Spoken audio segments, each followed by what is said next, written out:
Episode की शुरुआत फांग को दिखाने से होती है, जो कार में न्यूज़ सुनता हुआ जा रहा था।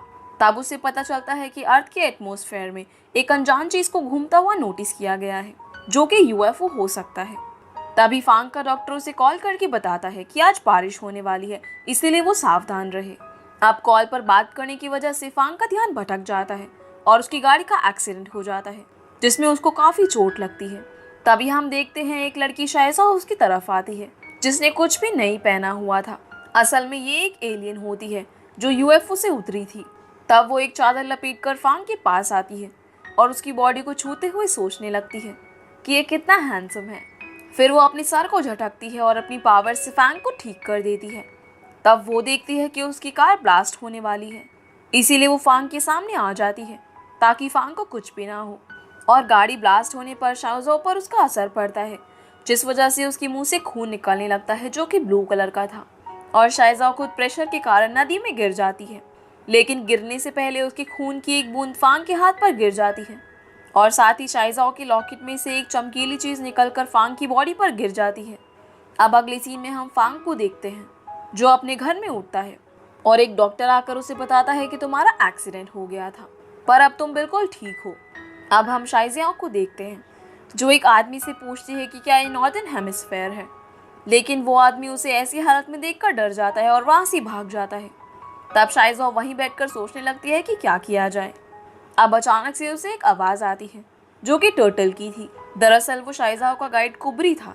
तब वो उसे अनाउंसिएटर यूज़ करने को बोलता है, जिस पर शाइज़ाओ उसे बताती है कि वो उसे खो गया है और वो शायद उसी आदमी के पास है जिसकी उसने जान बचाई थी, पर अंधेरा होने के कारण मुझे उसकी शक्ल अच्छे से याद नहीं है। ये सुनकर कुबरी उसे जल्दी से अनाउंसिएटर ढूंढने को बोलता है। अब हम फांग को देखते हैं, जो तैयार होकर अपनी कंपनी में पहुंचता है, जहां बहुत भीड़ थी क्योंकि उसकी सभी एक्स गर्लफ्रेंड्स वहां पर रिपोर्टर्स के साथ आ गई थी। तब फांग बिना किसी से कुछ भी बोले अपने कैबिन में जाकर बैठता है और सभी लड़कियों को एक एक करके अंदर आने को बोलता है। अब जब लड़कियां अंदर आती हैं तो फांग उनसे छुटकारा पाने के लिए उन्हें ऐसे ऐसे ऑफर्स देता है जिन्हें वो मना नहीं कर पाती, और फांग को छोड़ने के लिए मान जाती है, जिसके बाद वो सभी खुशी खुशी वहाँ से चली जाती है। तब जिन फांग को वो खून की बूंद दिखाता है, जो कि अब एक स्टोन बन गई थी, उसे देखकर फांग उसे फोरेंसिक डिपार्टमेंट में रिसर्च के लिए भेज देता है। वहीं हम शाइज़ाओ को देखते हैं, जो एक स्टोर में आकर अपनी पावर से वहाँ की सारी ड्रेसेस ट्राई करने लगती है और लास्ट में उसे एक ब्राइड की ड्रेस पसंद आती है, इसीलिए वो उसे पहन लेती है। तभी गार्ड्स वहाँ पर आ जाते हैं, जिस वजह से शाइज़ाओ वहाँ से भागती हुई सड़क पर आ जाती है। पर तभी उसे लास्ट नाइट वाली बात याद आती है, जिससे डरकर वो वहीं सड़क पर बैठ जाती है। अब वो एक गाड़ी से टकराने ही वाली थी, तभी वो अपनी पावर से सब कुछ रोक देती है और हम देखते हैं कि जिस गाड़ी से वो टकराने वाली थी वो फांग की ही गाड़ी थी। उस जगह सब लोग रुक जाते हैं, पर फांग बिल्कुल नॉर्मल था। तभी वो शाइज़ाओ को देखता है और उसके जाते ही सब नॉर्मल हो जाता है, पर फांग के होश उड़े हुए थे और वो अब भी यही सोच रहा था कि उसके साथ ये सब क्या हो रहा है। अब हम उसे जैंग से बात करता हुआ देखते हैं और उनकी बातों से हमें पता चलता है कि फांग की मॉम की डेथ बारिश में हो गई थी, जिस वजह से फांग को बहुत सदमा लगा और इस कारण से वो बारिश होने के अगले दिन उन सभी लड़कियों से जिनसे वो मिलता था उन्हें अमनीजिया नाम की बीमारी के चलते भूल जाता था। तब जैंग उसे दवाई देता है और सीन शाइज़ाओ पर आता है, जो एक रेस्टोरेंट में जाकर अल्कोहल पी लेती है और बहुत नशे में हो जाती है।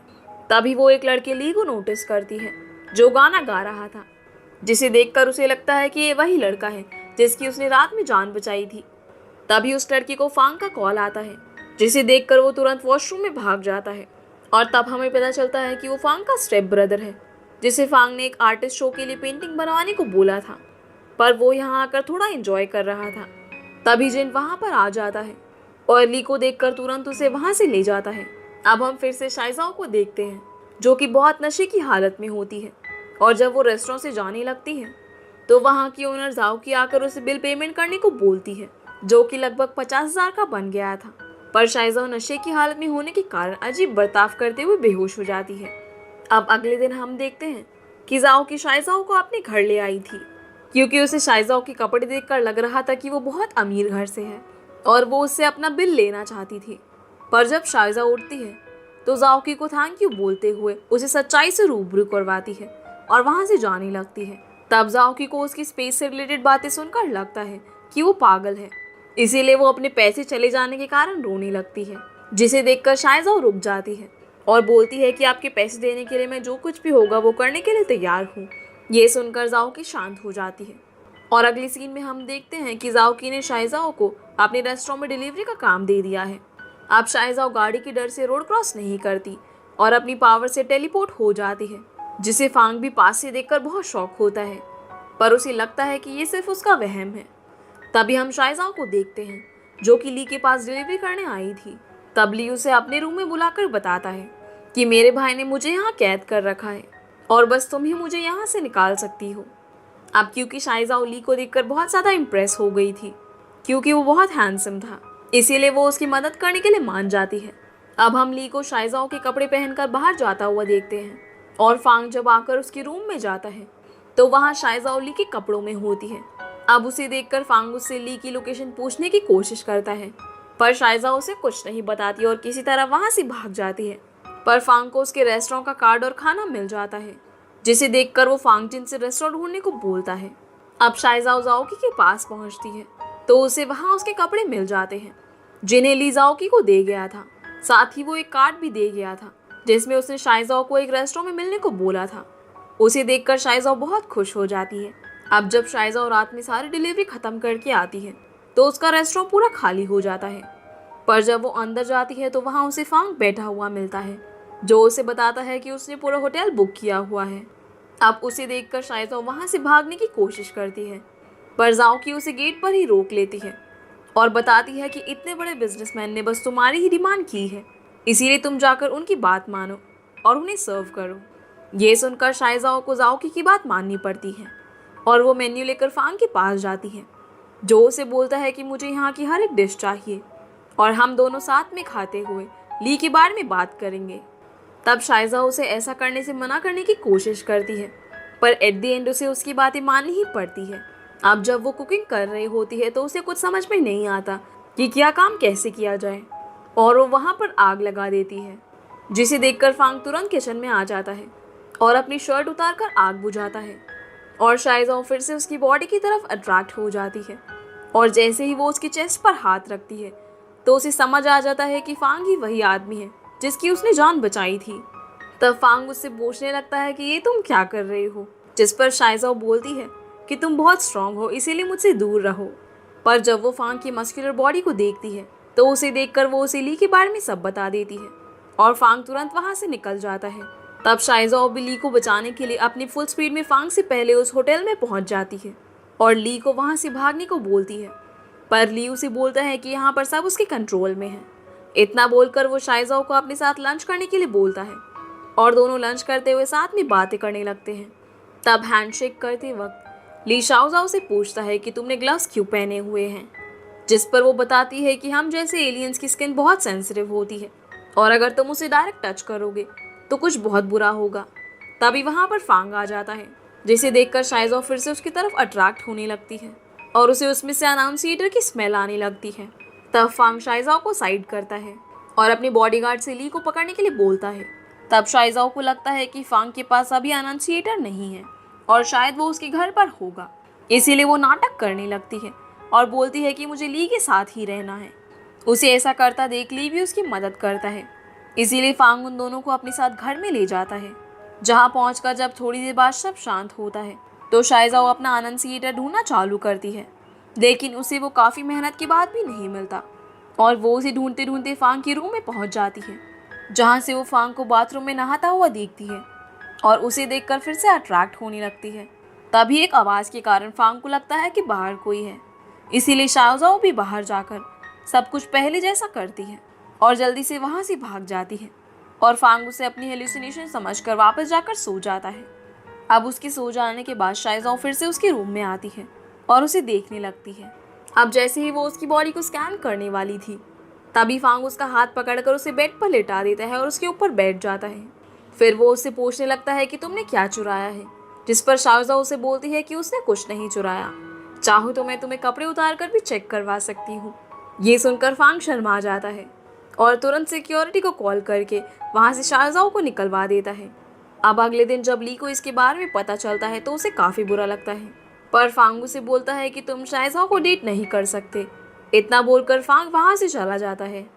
वहीं हम फांग की स्टेप मदर को देखते हैं, जिसके पास उनका भाई आकर उनसे बातें करने लगता है और हमें पता चलता है कि वो फांग को बिल्कुल भी पसंद नहीं करती और वो चाहती है कि उनका बेटा ली कंपनी का चेयरमैन बनकर सब कुछ हैंडल करे।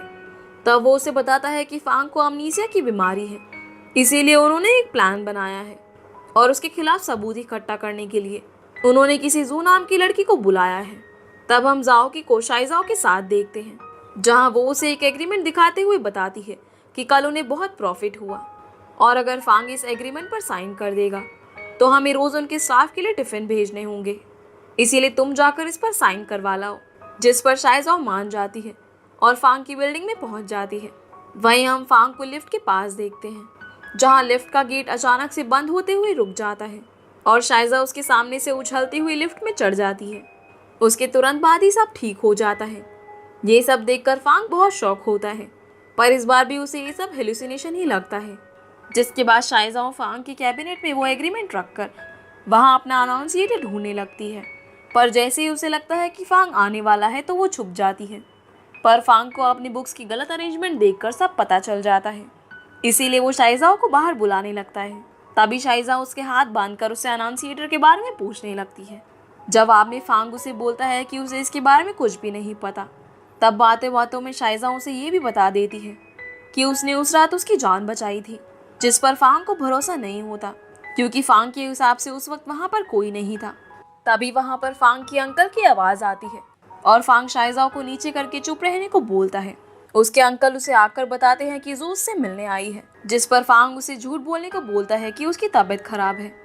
अब अंकल के जाने के बाद शाइजाओ भी गुस्से में वहाँ से चली जाती है और फांग के अंकल जब ये बात जाकर जू को बताते हैं तो वो समझ जाती है कि वो झूठ बोल रहा है, इसीलिए वो गुस्से में वहाँ से चली जाती है और उसकी गाड़ी तोड़ देती है। वहीं फांग फॉरेंसिक डिपार्टमेंट में जाकर साइंटिस्ट से उस स्टोन के बारे में पता करता है, जिस पर साइंटिस्ट कुछ बताने ही लगता है। तभी जिन फांग को कॉल करके गैरेज में आने को बोलता है। जब फांग गैरेज में जाता है तो जू उसे उसकी गाड़ी के पैसे देते हुए बोलती है कि मेरे डैड ने बस मेरी ब्लाइंड डेट तुम्हारे साथ फिक्स करी थी, इसीलिए मुझे बस एक बार तुम्हें देखना था। और इतना बोलकर वो वहाँ से चली जाती है और फांग जू पर नजर रखने को बोलता है।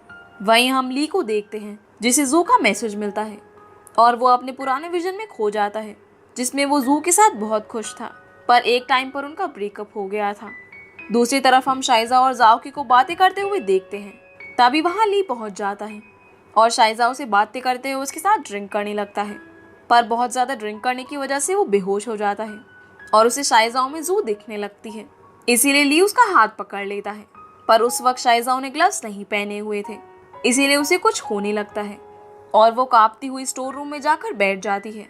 अब क्योंकि काफ़ी देर हो जाती है और ली का कुछ अता पता नहीं होता, इसीलिए फांग उसकी लोकेशन ट्रेस करके सीधा उसी रेस्टोरेंट में पहुंच जाता है, जहां पहले मिस जाओकी उसे अंदर जाने से रोकती है क्योंकि ली ने पहले ही पूरा रेस्टोरेंट बुक करा हुआ था। पर जैसे ही उसे पता चलता है कि ली फांग का भाई है तो वो उसे अंदर जाने देती है। अब अंदर जाकर फांग ली को नशे की हालत में देखता है तो बहुत डर जाता है और तुरंत जिन को कॉल करके उसे लेकर जाने को बोलता है। तभी उसकी नज़र स्टोर रूम में पड़ती है, जिसके अंदर जब वो जाता है तो वहाँ पर सब फैला हुआ था और शाइजाओ साइड में बैठी हुई अभी भी काँप रही थी।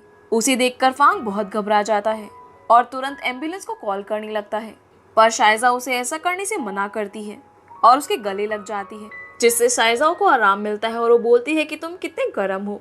ये सुनकर फांग उसे खुद से दूर करता है। तभी शाइजाओ उसे किस करती है और ये एपिसोड यहीं पर ख़त्म हो जाता है। तो गाइस, ये थी आज की वीडियो एंड आई होप आप लोगों को ये वीडियो पसंद आई होगी।